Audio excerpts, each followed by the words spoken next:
Ողջույն, անճաղ էի մտածում ինչի մենք հաղթեցինք 93-ին, երբ որ չունեինք բանակ, երբ որ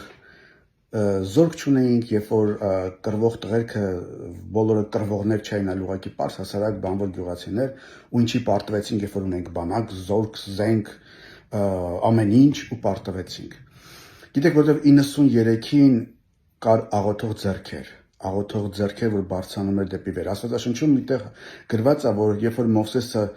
աղոթում էր ձեռքերը բարձրացած, Իսրայելը հաղթում էր թշնամուն, բայց երբ որ Մովսեսը իջեցնում էր ձեռքերը, Իսրայելը պարտվում էր։ Այդ աղոթող ձեռքերը չունեցանք մենք 2020 թվականին։ Մինչդեռ այսօր մարդիկ կան, երբ որ սկսում են պաշտպանել, մեր վեհափառը։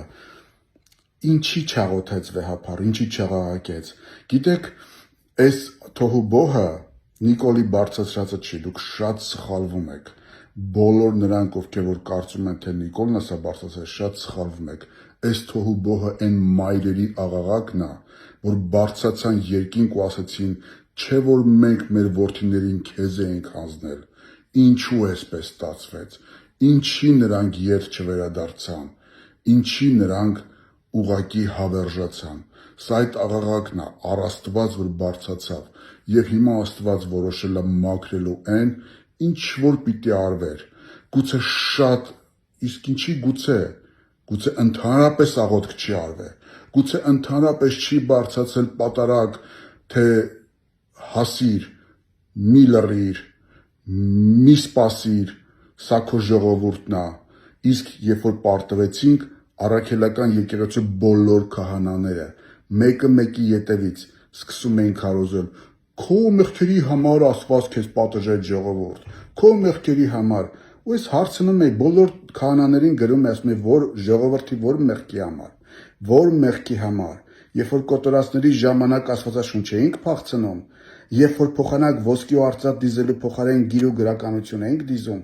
երբ որ օտարներին կոտորելու փոխարեն տարեր ու կրթություն էինք բաժանում, այդ մեղքերի համար էր Աստված մեզ պատժում, չէ։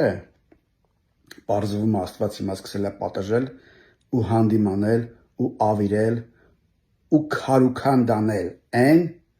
ինչ որ ինքը չէր դրել։ Դա այն մարդիկ են, որ բռնացել են առաքելական եկեղեցին, մեր եկեղեցին, այն եկեղեցին, որ կաթոլիկ չի եղել, որ ինկվիզիցիաներ չի արել, որ չի սպանել հանուն Քրիստոսի շատերին, իբրև թե սուրբ պատարագամատություն աստվածներին։ Այդ եկեղեցին դիմակրվի։ Սրանք գայլեր չէ, գայլերը գոնե լավ են, հրեշներ են, որ եկան ու տիրացան մեր եկեղեցուն։ Ով չգիտեր Գարեգինի անցյալի մասին, ով չգիտի։ Դե թող հիմա Գարեգինը վեր կենա ասի, ժողովուրդը կարծես թե չի պաշտպանում իր կաթողիկոսին, չէ։ Դե թող Գարեգինի փոխարեն մի նորմալ մարդ լիներ, ասենք Խրիմյան Հայրիկ լիներ, ասենք Գևորգ 5-րդ լիներ, Վազգեն առաջին լիներ, տեսնեմ ինչ որ մի վարչապետ կարող էր նրա դեմ դուրս գալ, կճղեին վարչապետներին մեջտեղից։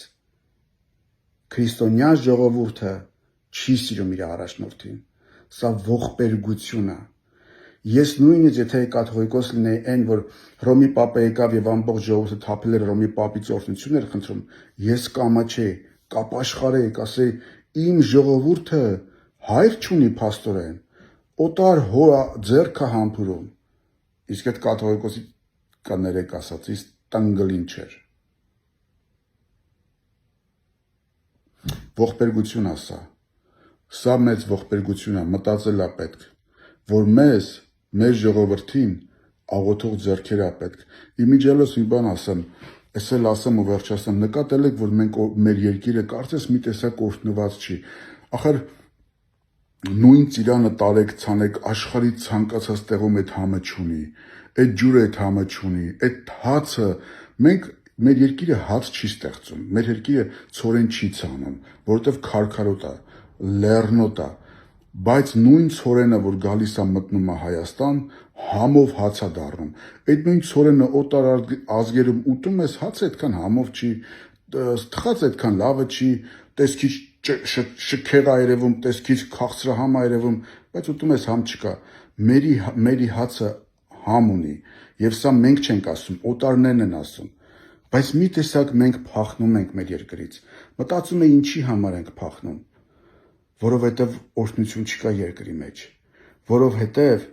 աղոթող ձեռքեր, բարձրացված ձեռքեր չկան։ Մեզ ամեն մի հային պետք է աղոթել, որ Աստված նոր բարեպաշտ կաթողիկոս բարձրացնի։ Իսկ սա գնալու է հաստատ։ Սրանում ես չեմ կասկածում, որովհետև սա ոչ թե Նիկոլի, այլ Աստծո պատերազմն է։ Իսկ Աստված չի համբերեմ։ Իսկ Աստված չի հանգստանա, մինչև չհեռացնի։ Սա իրականությունն է։ Մեզ համար ոչ թե պետք է մտածել ով է ճիշտ, ով է սխալ, մեզ համար պետք է աղոթել, ամեն հայիս համար պետք է աղոթել, որ հաջորդ կաթողիկոսը բարեպաշտ լինի։ Աստված օրհնի մեզ։